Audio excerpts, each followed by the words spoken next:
Thank you very much, Ashish. I hope I am audible and my screen is visible. Yes, yeah, Yes, screen sir. is It is visible. audible and visible. Yeah, I'll continue then. So at the outset, I'd like to thank organizers, Dr. Gunda Borkar, Principal, Dr. Manjiri Barve, Vice Principal, Ashish, for giving me this opportunity. I'd like to thank participants who have come in huge numbers to listen to Yadav sir and my talk. I congratulate college for completing 60 years. It's a big achievement for any academic institution. It's always a great pleasure, but additionally, you have a responsibility to talk after Professor Yadav's speech. He is like a Guru Dronacharya to all of us in field of taxonomy. Such a passionate worker and speaker, and he often speaks from heart to heart. And it's always difficult to speak after him, but I take this as my honor to speak after him. And with his blessings, I'd like to start my talk. So I specifically chosen this title, Lateritic Plateaus, Our Own Wonderlands, very specific in using words. So if one wants to really understand what you mean by wonderlands, it's really a term which in English means a land or place full of wonderful things. And once somebody thinks of Wonderland, it thinks of a book called Alice in Wonderland. So in the prequel of Alice in Wonderland, this Alice meets Humpty Dumpty, who is sitting on a wall, and Humpty Dumpty says to Alice, so when I use a word, it means just that I choose it to mean neither more nor less. In the similar sense, similar context, I am using these words. So for me, Wonderland is a wonderful place. Our plateaus on which I'll be speaking today are really wonderful places, wonderful lands. They are wonderful in terms of the charisma they have, the charm of flowering they have. They possess vibrant colors. They have delightful smells.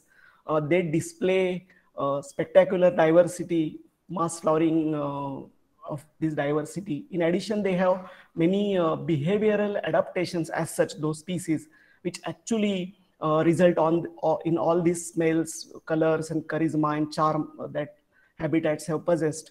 And the most important thing why I want to talk on this topic is I'll continue with what message Yadav sir has given.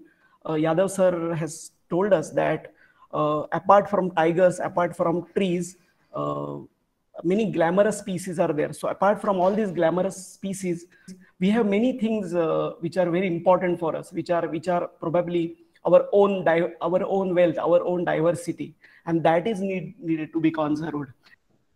So I'll be talking on three points today. Plateaus as ecological wonderlands. People have been documenting many species, new species from these habitats for a long. Even during British colonial times, colonial botanists have described many species from plateaus. Even after independence, Botanical Survey of India is doing well, documenting many species. Yadav sir himself have described many species from lateritic plateaus and probably brought this habitat into limelight. But the second point which I want to talk today, and will elaborate more on the second point, is ecology of these habitats. So they have been happy hunting grounds for taxonomists, but they have been very recently, they came into limelight for their ecology. So when you see the descriptions of species over the years people have done from lateritic plateaus, you see habitats in the species described from rocky areas or species described from open areas.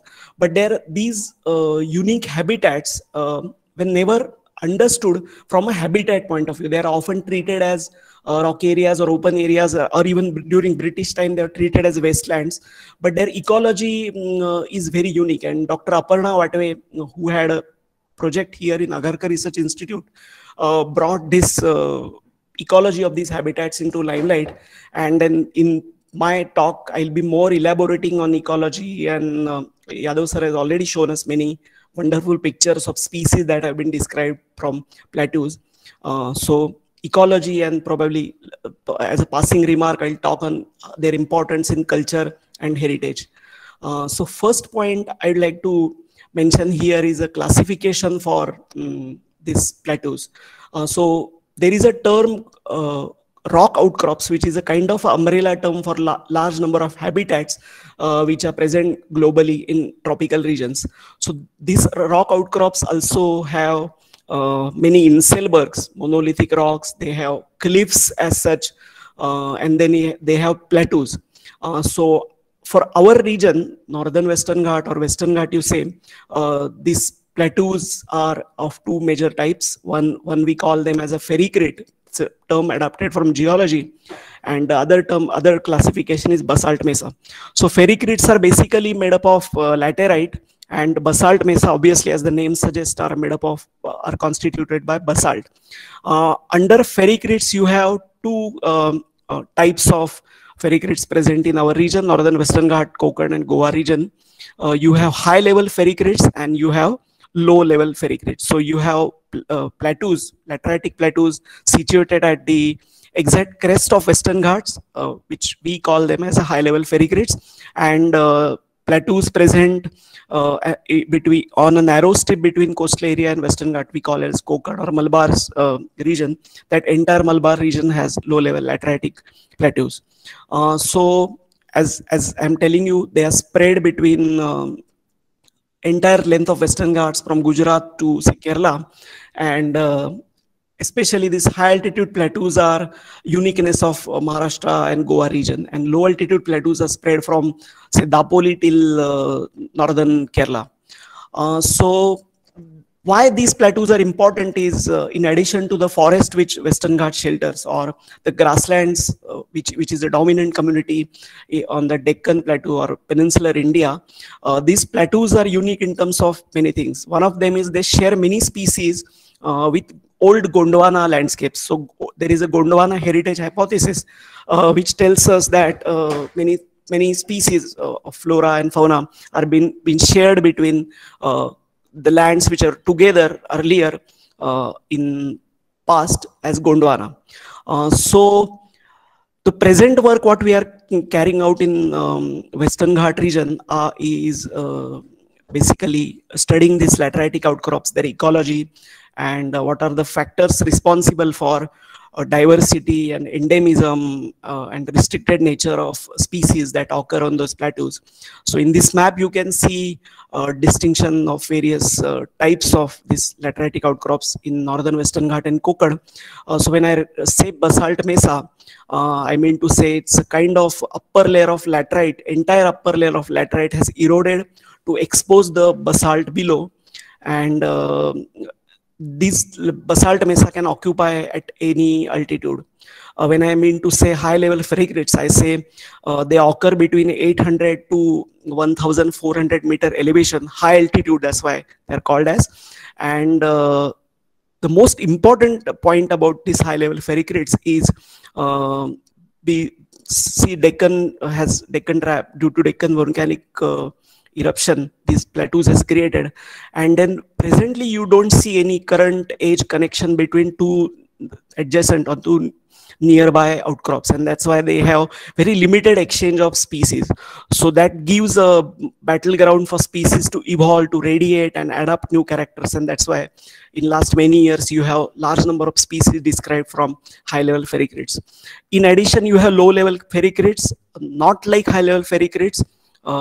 They are connected, they are close to each other, and then there is a lot of exchange of germplasm, exchange of pollens between one population of particular species to other population, and we call them low altitude, low level ferricretes because they are located at the elevation of 50 to 200 meter. But before going into detail of ecology of these habitats, I'll just tell you what I mean to say by outcrops, how I define outcrops. As I have told you already, this umbrella term used for multiple habitats, but today we'll restrict ourselves to lateritic plateaus.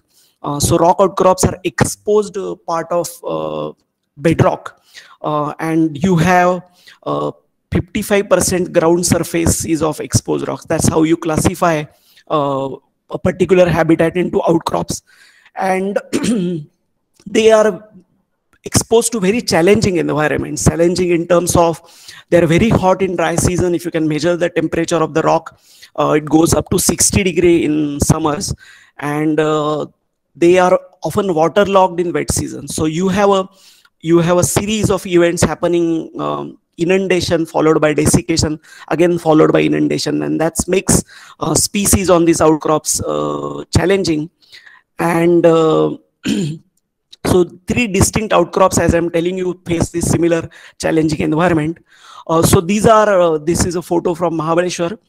So where you can see a high altitude laterite outcrops.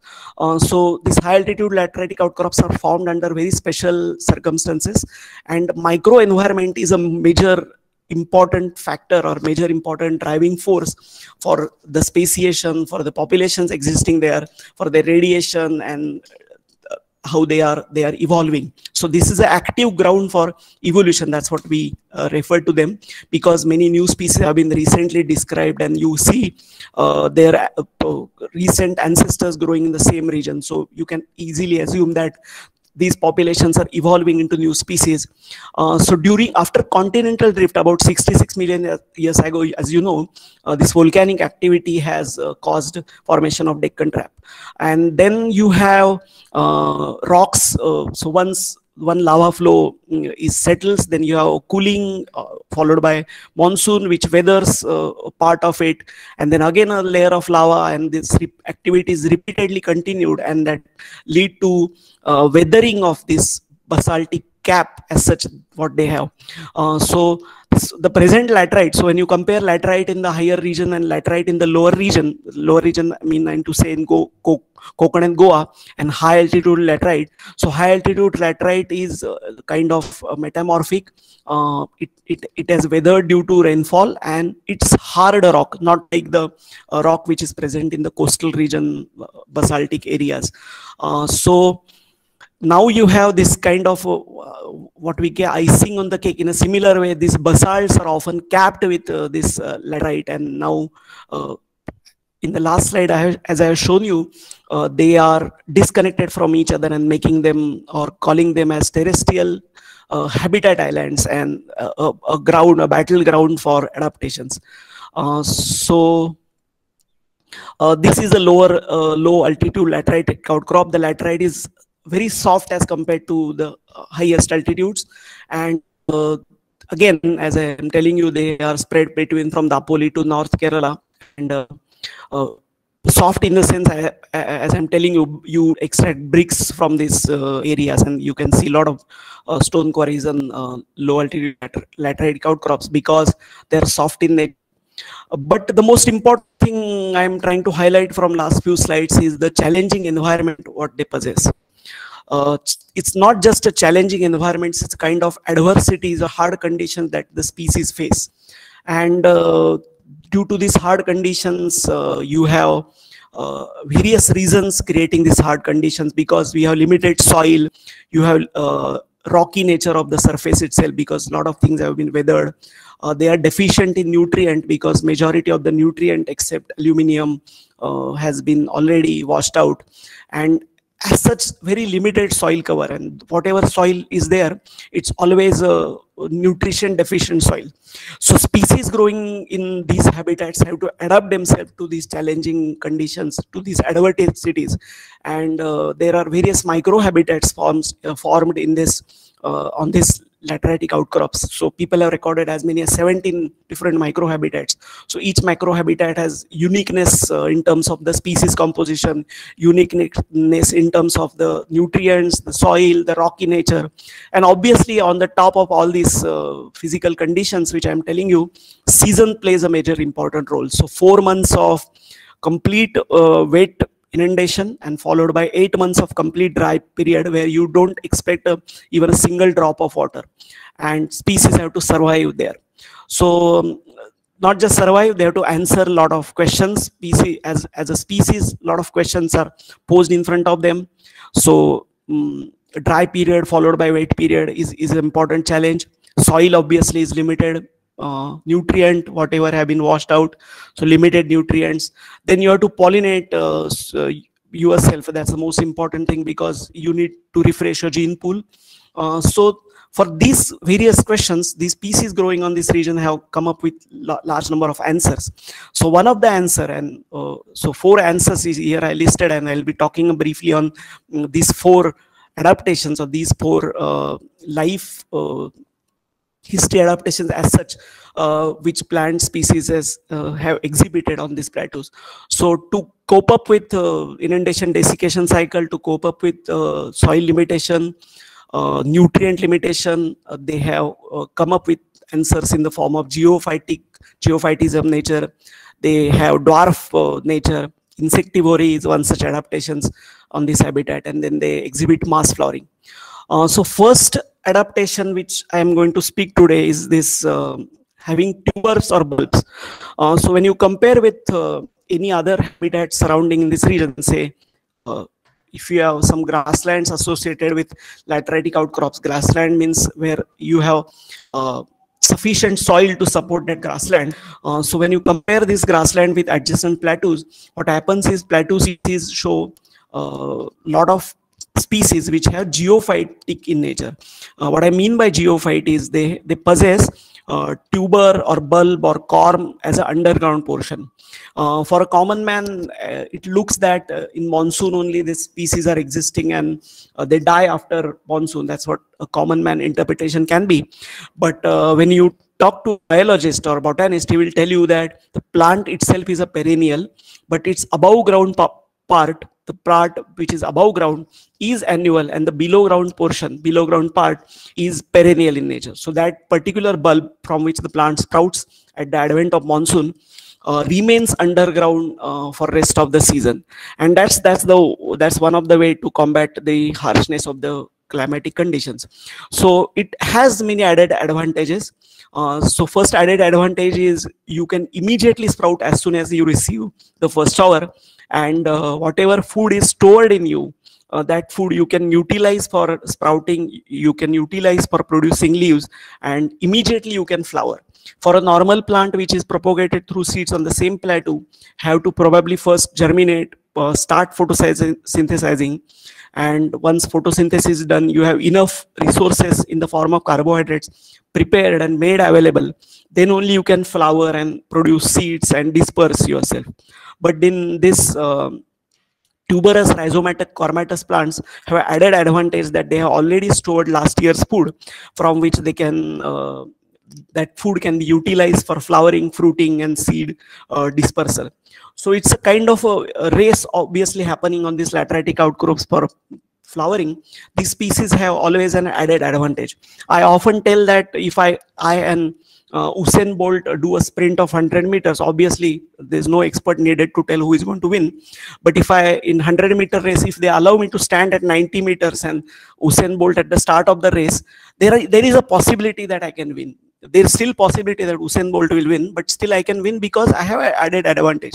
In a similar way, stored food in the last season have added advantage for these species to sprout. And then what they do is generally use this last year's resource, reserve food, to produce flowers, to produce fruits and disperse seeds, and then leaves will remain on the plant for some days till the grasses dominate, and those leaves will synthesize food, and that will be stored for next year. So it's a kind of investment rather than using this particular generation's food to produce fruits and seeds and flowers. They have used last year's reserves for these things, and that probably have given them advantage.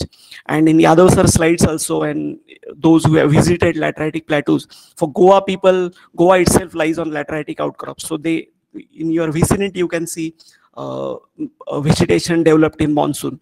So that vegetation have a lot of these tuberous, rhizomatous, and cormatous plants. So nutrient limitation is a constraint, but now here it is overcome as you store food, and the next year you can utilize that food. But additional adaptation what these species have done is they have exhibited dwarfism. So that's why I often say for lateritic plateaus, dwarf is the new tall for them. So dwarfness is a result of nutrient deficiencies, obviously poor nutrients, they are there. So you have this limited time for you to flower, limited time for you to complete your life cycle, and obviously there is going to be a big race, a succession of species. One species is following after another species. During that time, you cannot spend time in growing taller and as a species and then produce flower fruits, like what will happen to other habitats like grasslands, or you take any example where annual plants dominate. So dwarfism is an important character in these circumstances. And obviously the forest itself surrounding this region, or even Western Ghat high altitude region, forests itself are stunted. So you have a very reason to be stunted as a plant growing on lateritic outcrops. You see large number of examples. I'm not going to tell you species which are there. Rather than I'll just talk on their ecological strategies and ecological adaptations, which often fascinate me as a botanist. And species identification is most important, but then apart from that, you go into details of those species and try to understand how they live, how they survive, becomes the most admiring thing for a plant lover like me. So some examples like you have Rotala densiflora shown here, and Exhacum lavi. These are dwarf species, and that dwarfism has helped them a lot. So all these species, so we in the first group we had discussed geophytes. So in geophytes, I told you that they have underground portion as a storage food material. But then apart from all these geophytes, rest other plants we call as a term, we call them as a therophyte. So therophyte is a term used for plants which complete their life cycle in one season.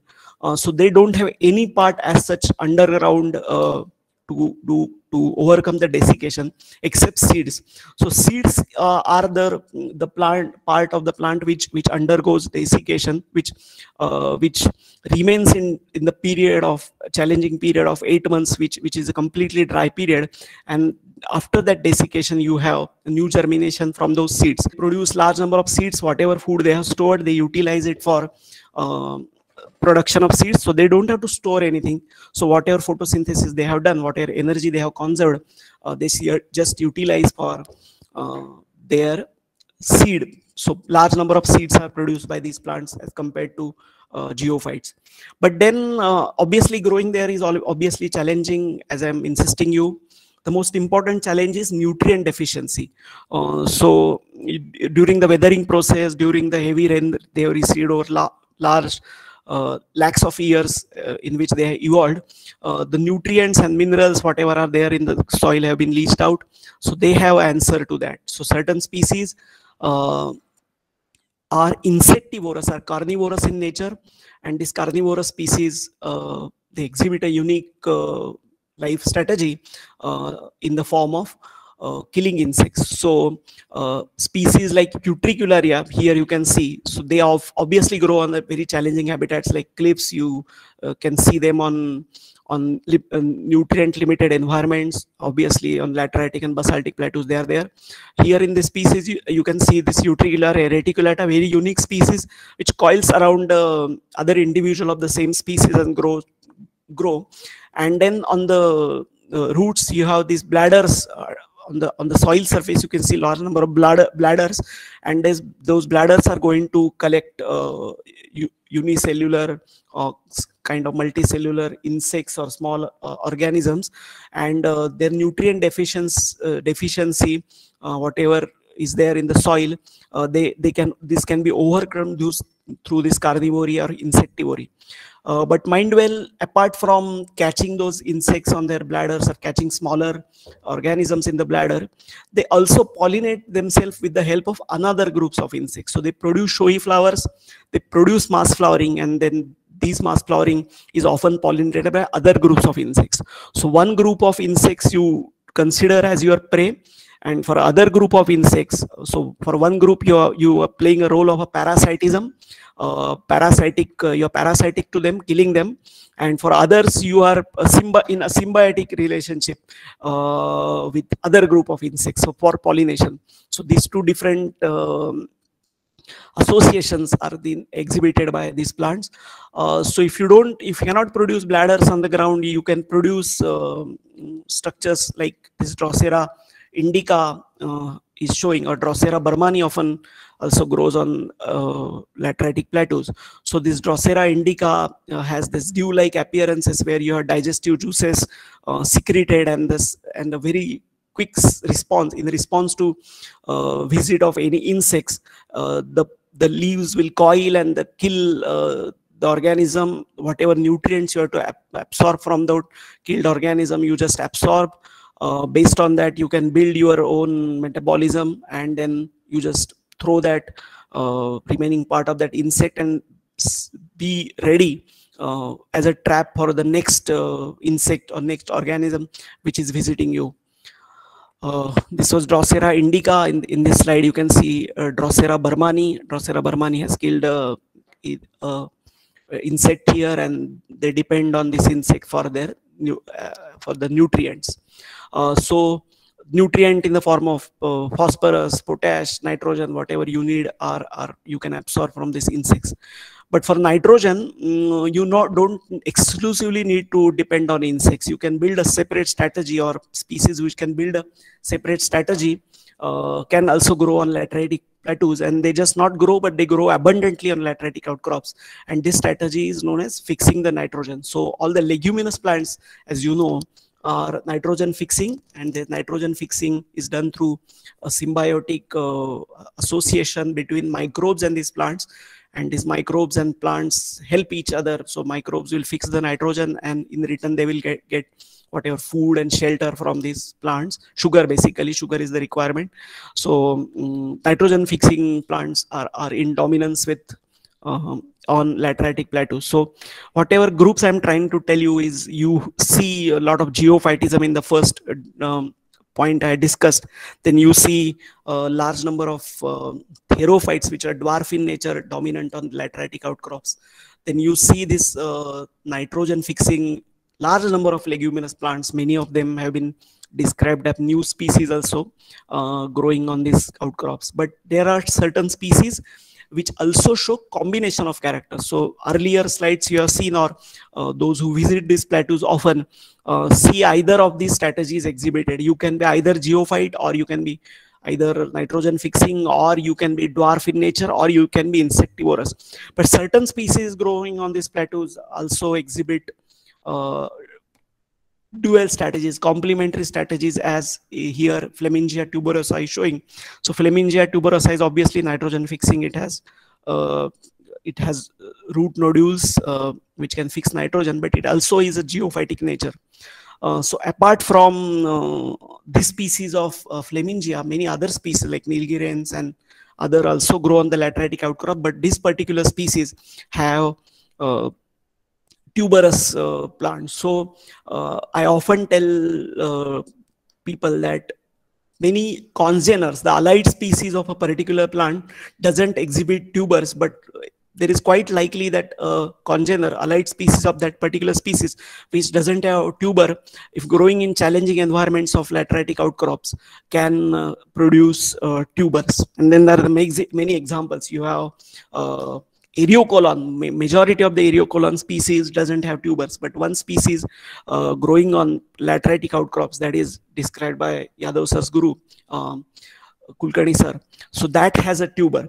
So majority of the species, 105 species, whatever they are there in India, one species or two species, there is a recent discovery from Kerala. So two species growing on the plateaus exhibit tubers. You have this Flemingia example. You have many Tylophora. So majority of the Tylophora species doesn't have a, not tuber as such, but like storage organ. Root is converted into kind of a storage organ. That what happens to species of Tylophora also. So plateaus have this uniqueness of changing the life strategies, the behavioral adaptations of many species. Here you can see another two leguminous plants from plateaus. Gysaspis is a very common member of outcrops. You can see them in low altitude outcrops. You can see them on high altitude outcrops also, high altitude plateaus also.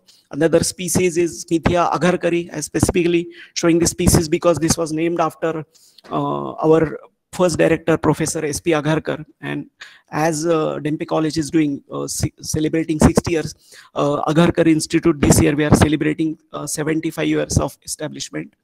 So this was the species by Botanical Survey of India, named after our former director, and who was the prime person establishing our institute. So apart from geophytism, apart from insectivory, nitrogen fixing abilities, you have dwarfism. One important feature of lateritic outcrops, for which our outcrops are known, is this mass blooming. So we are often in conversation with people who work on similar kind of habitats throughout the globe. So there are people working in Madagascar, East Africa. There are people in studying similar habitats in Brazil. So we unanimously say, all of us working from various regions, unanimously say that what is the most important feature of Indian outcrops is basically this mass blooming.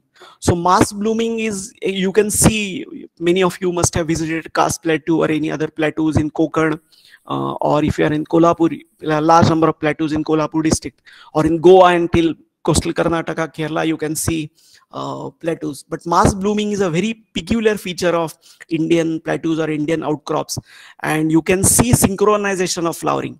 And when I mean synchronization is you see a succession of species coming after one after the other, not just coming but dominating that particular plateau.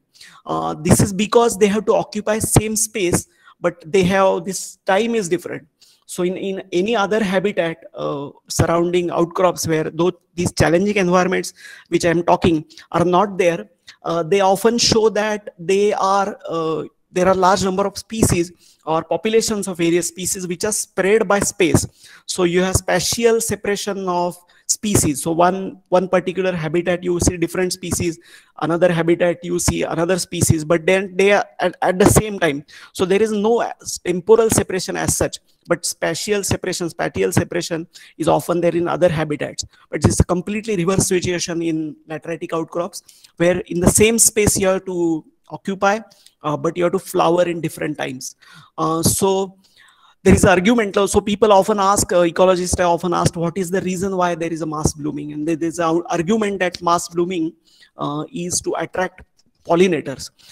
So you can imagine a situation where a particular habitat, you are producing flowers only for say only for couple of months, that too in monsoon, and you don't see anything apart from those 2 months. Nothing is blooming there as such. So no pollinators are going to stay there forever, because they have to find some alternative source. So pollinators find alternative source in the form of adjacent semi-evergreen or moist deciduous forest which are surrounding these plateaus, or they are going to move to agriculture. So to bring them back in these 2 months, when this mass blooming, when this blooming happens on the plateau, you have no other way rather than mass blooming. So mass blooming is kind of advertisement for those pollinators which are now spread in those 8 months of the adverse period in surrounding landscapes like deciduous forest, semi-evergreen forest, or cultivations, agriculture. Through this advertisement, you're calling them back and getting yourself pollinated, and that's the logic behind why you see it's an open argument. People are still working on that, but that's the most logical reason which we can think is there. So what is the succession? If you ask me how species are going to change in the succession, one of my friends, Saket, is studying Khas Plateau, and he and his guide, Dr. Vinita, have been studying this succession and what are the reasons behind, like how the change happens on these plateaus. So they tell that earlier in the first part of the flowering of the plateaus, you see large number of white flowers of Eriocolons. There are many species of Eriocolons are there on these plateaus. You have Dipkadi flowering, white flowers in the first part of monsoon, first part of your mass flowering. Then you have Habenarias, and majority of these are fragrant flowers. So white are often fragrant and often pollinated by flies. So flies are the dominant pollinator in the first half when you see all those plateaus blooming in white. Then there is a shift between color, species producing purple, magenta, or blue or violet colors, then flower in the second half of this bloom. And there are bees, solitary wasps, which pollinate in the second half. So you have a shift in the color because you expect a shift in pollinators also. So pollinator shift, often species shift, and species shift and pollinator shift. So this is a it's a co-evolution between these two distinct groups of organisms. And in the latter half, in the last part of your flowering, your mass blooming, you see yellow dominated, especially on lateritic outcrops. Here in Khas, if you go, you see a lot of yellows at the last phase, whereas you have senecios and smithias and other species blooming, and they are often pollinated by some beetles and some groups of insects. So you have multiple answers for multiple questions, different kinds of questions, you have different kinds of answers.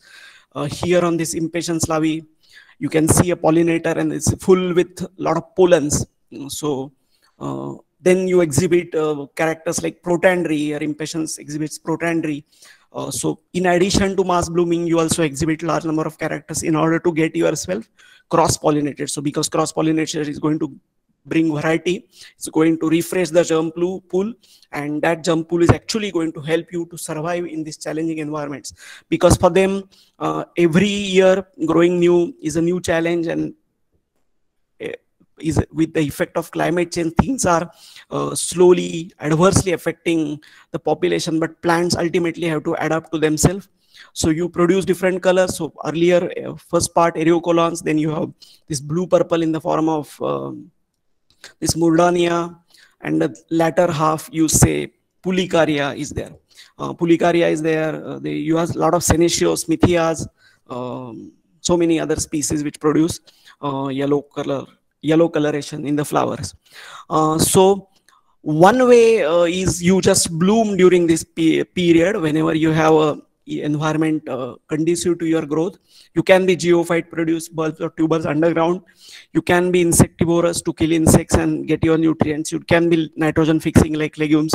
And then in addition to having all these traits, you synchronize your flowering in such a way that you get enough number of pollinators to pollinate you. And ultimately this mass flowering is going to be resulted in producing large number of seeds, which are going to lay down on the soils for rest of the unfavorable season, and they are going to germinate in the next season and flower. But then one particular way is you can avoid this competition. So there is a lot of rush succession between the succession of various species, and if you are not as attractive as earlier species, or not as adaptive as earlier species, best way is to avoid this competition. And that's what happens with grasses. So grasses generally dominate post-monsoon season, and since they don't exhibit flowers, as I'm showing you in earlier slides, they have a very unique way of combating changes in the environment, is the C4 pathway of photosynthesis. So majority of the grasses which grow on lateritic outcrops are C4. So if you have this C4 strategy for photosynthesis, you can also photosynthesize in higher temperatures, low moisture levels, and that actually helps. So majority of the not just these lateritic outcrop grasses, but grasses from entire peninsular Indian state are majoritarily C4. In low moisture contents and in high temperature conditions, you can flower. And that's why once the monsoon is done, once the rain recedes, grasses generally dominate this. And once the grasses dominate, you don't have many species which can grow there. So now in these challenging environments, in addition to that, so we are talking about avoiding competition. Certain species also grow in drier seasons, like this particular Euphorbia species, which is a Ercolus. So it also has underground root-like structure which stores food, and as monsoon it produces flowers, monsoon it produces leaves, and through those leaves they photosynthesize, store food, and as soon as when other species vanish due to changing environments, high temperature and deficiency of water, this euphorbia sprout from those root-like structures and produce flower and avoid competition. So you obviously has avoided competition of pollinators. And now this particular season when euphorbia is there, there are very few pollinators, but there are no other species for you who can compete with you for those pollinators, and then you can safely propagate yourself. Some other strategies shown by these plants are in pools. So this the 17 microhabitats which I am mentioning about lateritic outcrops, one such microhabitat is you produce rock pools. So these rock pools can probably store water for a longer bit of time, and there you can grow. And many species like Wisneria triandra seen in this, some species of Eriocolons, and then if the pool is large enough, you can see species like Nymphoides indica, Myriophyllum in those rock pools. So this is again a kind of avoiding competition. So in this ecological strategies, we discussed about what are the challenging environments these species have and how they have responded to these challenges. Now I have less than 20 minutes left. In the next section, I'll just tell you about very important species which have been recently described from these lateritic outcrops, and try to tell you their adaptations in light of whatever I have spoken in the first section of my talk, and how they are important for our region. So Yadav sir has already shown us large number of beautiful photographs from plateaus, many species he has shown. So one such species which he collected from Maushi, I think Maushi is the type location, is this Aponogeton satarensis or Satara Aponogeton. And in collaboration with Botanical Survey of India, people have described this unique species. It is the first species, very early blooming species, and it blooms as soon as you have first shower there. And this particular species, Aponogeton satarensis, is restricted only to 5 sites. So next interesting species again Yadav sir and his group have described from lateritic outcrops is this Eriocolon E. pedunculatum. It grows in the vicinity of Stobilanthes species known as Stobilanthes sessilis, and it has specifically adapted because there is a carpet of this Stobilanthes growing, so it doesn't need to produce peduncle, and probably pollinated mostly by the land-dwelling beetles or other kinds of insects. So we have also published, my senior colleague Dr. Ritesh Kumar Chaudhary in Agharkar Research Institute took up this work of studying Eriocolons from Indian region. And apart from describing a couple of species, we have also published a phylogeny of this particular interesting group recently. But one species from based on our work, which we described from low altitude lateritic outcrop in Sindhudurga district between Malwad and Devgad, that is known as Eriocolon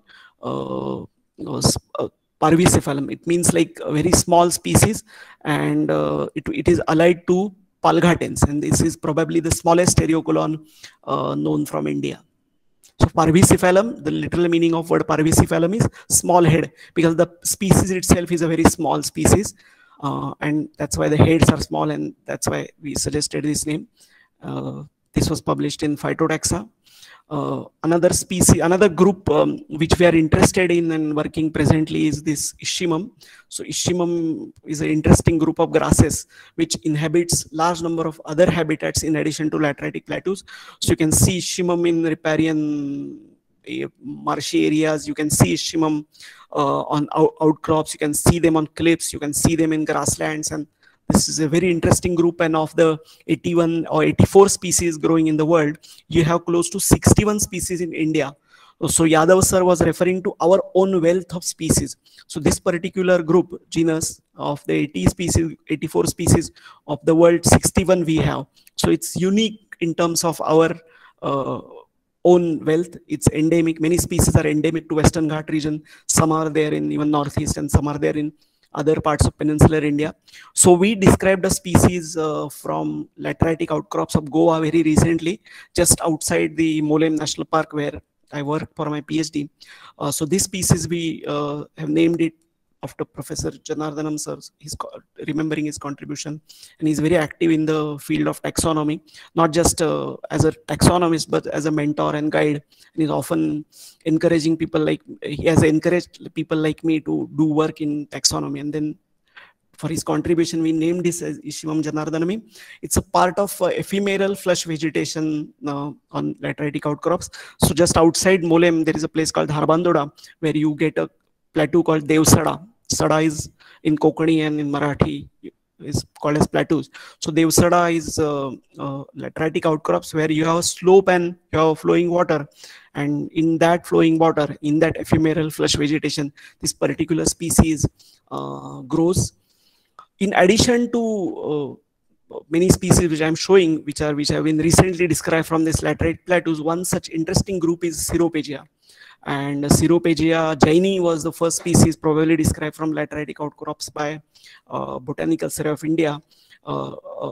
Scientist Dr. B.G. Kulkarni and M.Y. Ansari describe this, and the type location of this Ceropegia jaini is Amboli. There is a plateau called Khamda. So behind, in that Khamda plateau, you can see this Ceropegia jaini. Again, a geophyte, which has underground perinating organ through which this particular species sprouts.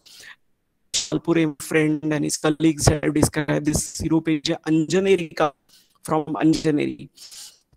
So you can refer back to my argument about how high altitude outcrops are isolated from each other. So you have river valleys in between those lateritic outcrops, and for a germplasm to move from one plateau to another plateau is obviously becomes difficult, and that's why species radiate, a species evolve in ocean. So Ceropegia anjanerica.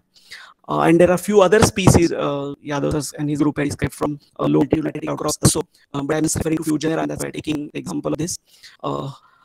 Tubers, again, referring to a geophyte tuberous plant, you have this beautiful species known as Dipkadi cocadensis, old species. Colony botanists have described it, and it's when it flowers, it's a site must visiting, and a large number of flowers are flowering together. So I'm referring to these adaptations. So your geophyte, this plant has a geophytic underground portion, then it has a mass flowering. So it has a white flowers, fragrant, opening in the night. So there's a lot of arrangement or synchronization made to attract pollinators, and pollinators are attracted, and this species gets pollinated. So in addition to this Dipkadi cocadensis, a species from Goa, Rivona Plateau of Goa, has been recently described, known as Dipkadi goens. So Dipkadi goens is again similar to Dipkadi cocadensis in terms of the pure white color of the flower. So comparatively smaller in size compared to cocadensis, but this is again restricted to few locations in Goa. And why I'm trying to why I included this species in the talk is Ashish Prabhugaonkar, who is presently professor in Dhempe College, is a person who is the first author on that paper, and his contribution in describing this particular species. So you have only a few species of Dipkadi known from this region. This was a very recent and good addition to the species. That's why I've shown this. But if you ask me what is the most important discovery that happened post-independence in plant wealth of India, I'll refer to this species called as Trithuria cocadensis. And Trithuria cocadensis is again described by Yadav sir and Dr. M.K. Janardhanam. And what is the unique about this species is this belongs to family called Hydatellaceae. And many of the Trithurias from this Hydatellaceae family are earlier known from Polynesian regions. So they have Australia, New Zealand and surrounding regions. Majority of the Trithurias are known. And this was the first species of this entire family, Hydatellaceae, described from India. And if you want to classify any, so our regional flora, or even in fact, if you want to put Indian floristic checklist and arrange it as per the recent APG classification system, this is the family which is going to be appearing first. So it's very close to Nymphaeals. In earlier versions of APG, it was placed in Angiosperm phylogeny group classification. It was placed close to Poales because of its resemblance with Poales. And APG, Jeffrey Sarella worker has found out that it's not allied to Poales, but it's close to Nymphaeals, and now it is placed in Anna grade of APG4, and this Nymphaeals group, the first family to start Indian flora is this Trithuria.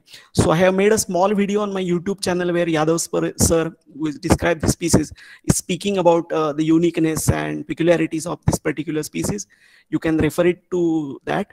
Corinandra elegans is another elegant species described by my friend Arun Chandore Yadav sir and his group from Konkan regions.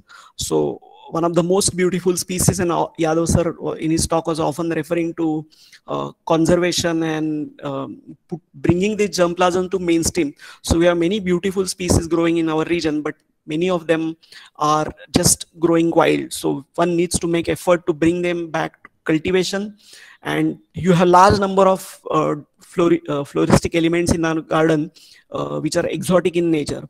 So you can probably work with our own species like this very beautiful, very elegant species, and bring them to cultivation. They can slowly replace these exotic ornamentals elements which now dominate our gardens.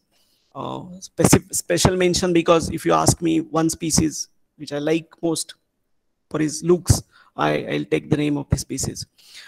So you have another species of Iphigenia, which is again a geophyte, Iphigenia ratnagirica, named after the district in which the species grows. Apart from all these discoveries, in the first section of my talk, I told you about grasses. So we have many species of Ischimum already. I have shown you many species of grasses which are dominant in our region. So Glyphocloa is one such region, one such group, one such genus in which large number of species have been described in last few years. And we have been making an attempt to document diversity of these lateritic outcrops. As an additional responsibility, we wanted to know exactly how many endemic species are there which are exclusive to northern Western Ghats and Konkan. So you, when I talk about endemic species, it can be endemic to entire India, it can be endemic to peninsular India, or it can be endemic to entire Western Ghats stretch.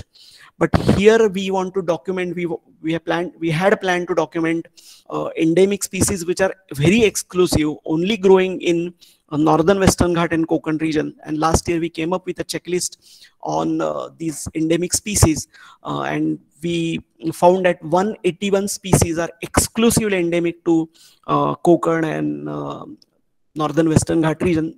When I say northern Western Ghat, I mean to say from river Tapi in north of Maharashtra till Kali river in Karnataka.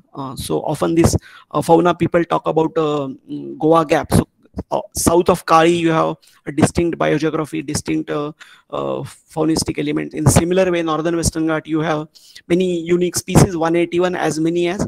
So if you are going to conserve those species, obviously you have to conserve the entire stretch of northern Western Ghat.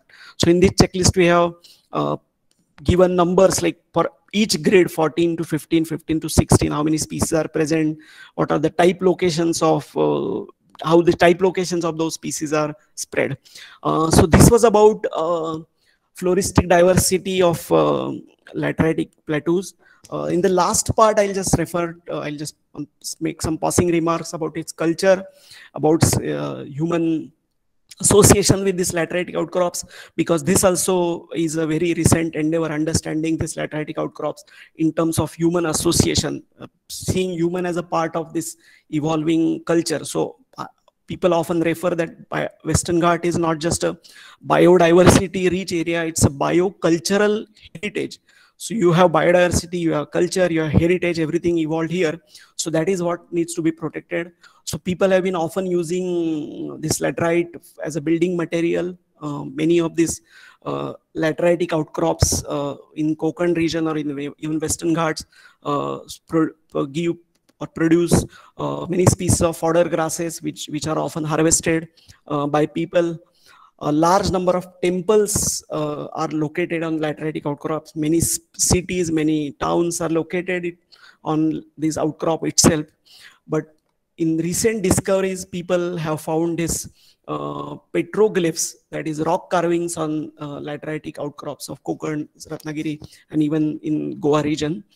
So these petroglyphs are as old as 10,000 years old. So obviously they are prehistoric times, and expert in this field often say that it is a material proof that we had a civilization on these habitats for as long as 10,000 years. So these petroglyphs or rock carvings represent, you can see human figures, you can see animals, you can see geometric designs, turtles, tigers, whatever.